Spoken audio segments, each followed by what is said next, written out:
So can you withdraw your cash value from your policy? Can you withdraw any amount that you might want?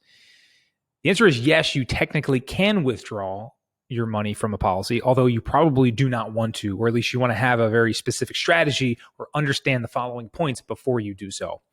So when we make contributions to our leverage wealth accounts, to these cash value life insurance policies, we're doing them with after-tax dollars. And so because of that, similar to how you might contribute to a Roth IRA, you are putting money in there that you've already paid taxes on. And so the contribution itself is not taxable, but the growth or the gains on that particular amount of money that is growing in that account, that is taxable. So let's say over the course of 20 years, you contribute $100,000 to a policy and you're getting, let's say, 5% guaranteed growth on that money moving forward. Now that policy has swelled and grown up to, let's say, $150,000. So you've technically gained about $50,000 in equity or in growth gains on that money. And so technically speaking, you might want to look at withdrawing some portion of that money. The way that it works in these life insurance policies is you have the ability to withdraw against your cost basis, which means you can withdraw up to the amount you've actually put in. So in that example, I've put in about $100,000. It has swelled up to $150,000. So if I were to stay within that $100,000 in a withdrawal, I technically would not be taxed on that, and therefore you could do that. The challenge is if you go one over your cost basis. So if I wanted to tap into, say, $125,000, or I wanted to try to take out all $150,000 of my policy, I'm going to be hit with significant fees, and I'm going to be hit with taxes as well on those gains, that $50,000, that growth that happened, the gains on that money.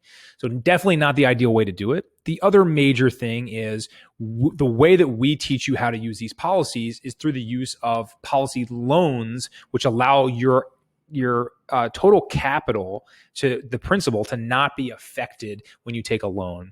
And so you can see that in some other videos where we talk about how you can take a loan out against the cash value in your policy and invest it elsewhere. It's essentially a loan from the insurance company that's backed up by the amount of money you have in your account, your policy. So you have that ability.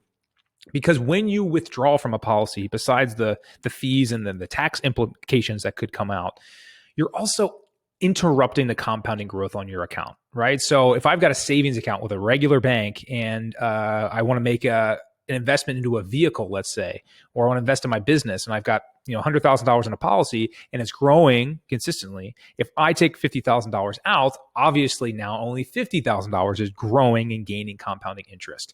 So in terms of compounding, the major factors in the interest growth that you get, it needs to be consistent, uninterrupted growth on your money. So when you take a big withdrawal from your growing money, you're significantly impacting the future compounding growth because it's all about the scale in which you are growing that money. So obviously $50,000 is going to make and compound a lot less than $100,000. So taking that into consideration, we want to avoid withdrawals wherever possible. There are creative ways we can do this in retirement to make sure you're not having tax implications, and you can use the plan like a retirement account or a supplement to other things you have going on in retirement. But the main idea is we want to, where possible, focus on doing policy loans that we can utilize the money without impacting or interrupting the compounding growth on our accounts.